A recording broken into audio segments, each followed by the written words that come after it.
क्या हाल है दोस्तों। आज की इस वीडियो में हम लोग पूरा इकोनॉमिक सर्वे कवर करने वाले हैं। इकोनॉमिक सर्वे से रिलेटेड जितने भी फैक्ट्स हैं आपको जल्दी से इस वीडियो में रिवाइज करा दिए जाएंगे। बस आप लोग एक दो बार इसको रिवाइज करेंगे तो अधिकतर जितने भी फैक्ट्स आप लोगों को इससे रिलेटेड एग्जाम में देखने को मिलेंगे वो इस वीडियो से आप लोग ईजिली कर पाएंगे।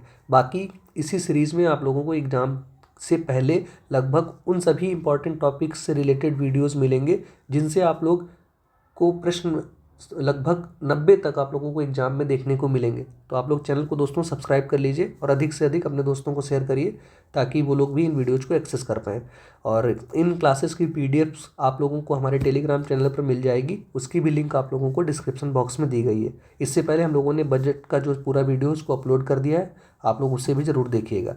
ठीक, अब हम लोग अपना इकोनॉमिक सर्वे स्टार्ट करते हैं। सबसे पहले इकोनॉमिक सर्वे को हम लोग जान लेते हैं कि प्रिपेयर कौन करता है। तो मिनिस्ट्री ऑफ फाइनेंस के अंतर्गत हम लोगों को एक डिपार्टमेंट होता है इकोनॉमिक अफेयर्स का, और उसके अंतर्गत चीफ इकोनॉमिक एडवाइज़र हैं जो कि वी अनंत नागेश्वरन की अध्यक्षता में इसको प्रिपेयर किया गया है। इसको प्रेजेंट कौन करता है दोस्तों?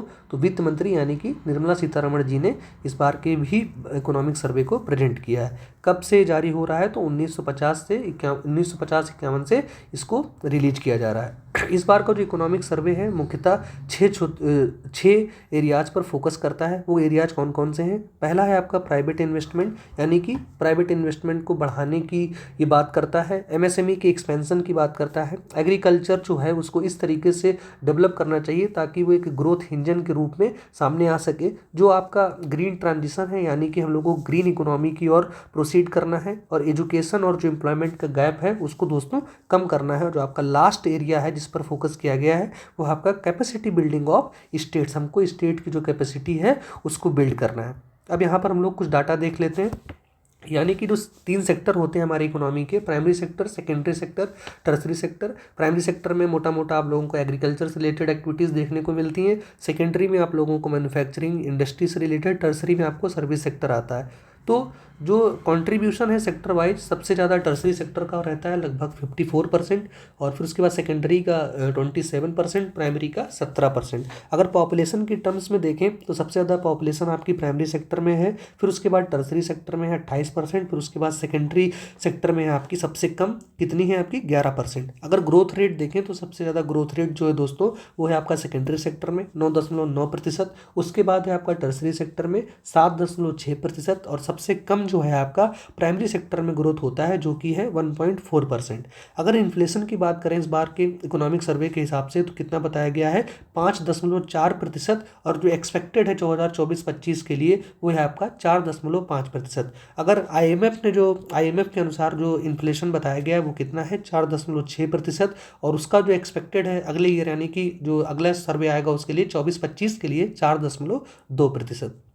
इंडिया का जो दोस्तों शेयर है एक्सपोर्ट और इंपोर्ट में, अगर ग्लोबली देखें, ग्लोबल जितना भी एक्सपोर्ट होता है उसमें इंडिया का 1.8% का शेयर है, और अधिकतर जो इंडिया है वो सर्विसेज को एक्सपोर्ट करता है। यानी कि जो एक्सपोर्ट ऑफ सर्विसेज है वो हमेशा ज़्यादा रहता है इन कंपेरिजन टू गुड्स। और जो इंपोर्ट में जो शेयर है इंडिया का वो दोस्तों कितना है? 2.8%। अगर टैक्स की बात करें तो डायरेक्ट टैक्स जो है आपका वो है आपका 55% डायरेक्ट टैक्स कंट्रीब्यूट करता है, और इनडायरेक्ट टैक्स जो है आपका दोस्तों कितना कंट्रीब्यूट करता है? 45% कंट्रीब्यूट करता है। ठीक, नेट टैक्स ग्रोथ कितनी हुई है आपकी?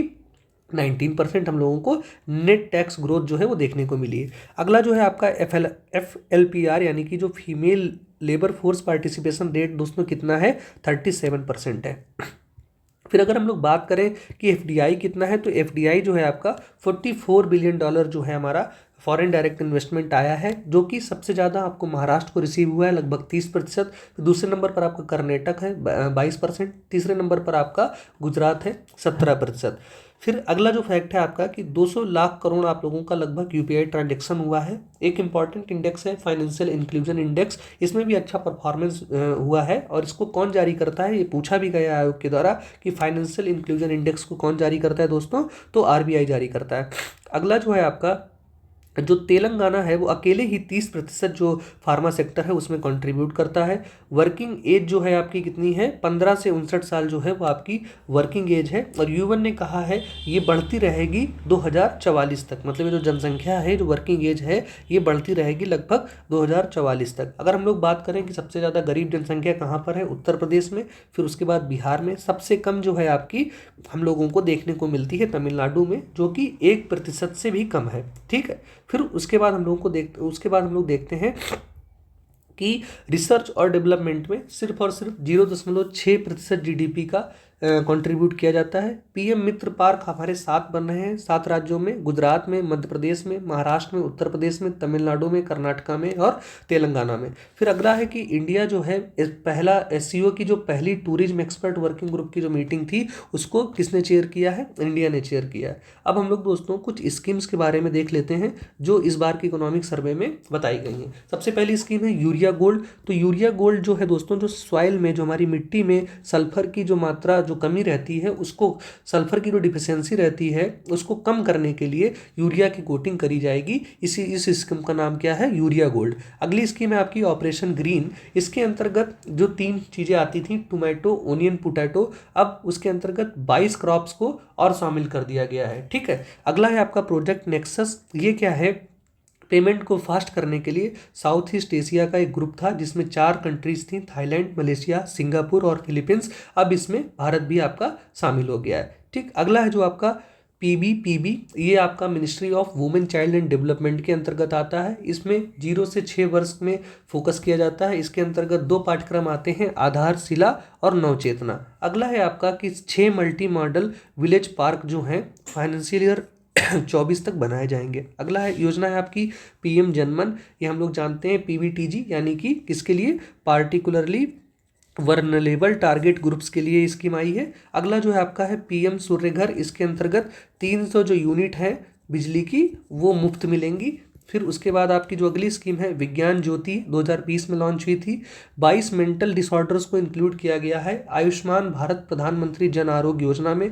मैरीटाइम इंडिया विजन 2030 जो है उसके अंतर्गत अंडमान और निकोबार, लक्षद्वीप को हम लोगों को फेजेस के माध्यम से डेवलपमेंट वहाँ पर किया जाएगा। अगला है जो आपका सोलर पार्क स्कीम है, यानी कि इसके अंतर्गत 56 सोलर पार्क अभी स्टेब्लिश किए जाएंगे लगभग 13 राज्यों में।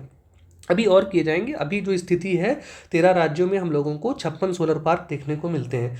तो ये कुछ जितने भी फैक्ट्स इंपॉर्टेंट हो सकते हैं इकोनॉमिक सर्वे के नज़रिए से, उनको हम लोगों ने देखा है। आई होप कि चीज़ें आप लोगों को समझ में आई होंगी। अगर दोस्तों आप लोगों को क्लास पसंद आई है तो चैनल को आप लोग सब्सक्राइब करें और अधिक से अधिक शेयर करें। और इस सीरीज़ में जो भी वीडियोज आएंगे वो बहुत अपने आप में इंपॉर्टेंट रहेंगे, बस आप लोग उनको अच्छे से सुनिए और एक बार उसको ज़रूर रिवाइज करिए। इसका आप लोगों को पेपर में एक अच्छा बेनिफिट देखने को मिलेगा। धन्यवाद दोस्तों, मिलते हैं हम लोग नेक्स्ट वीडियो में। अपना प्यार और सपोर्ट ऐसे ही बनाए रखें।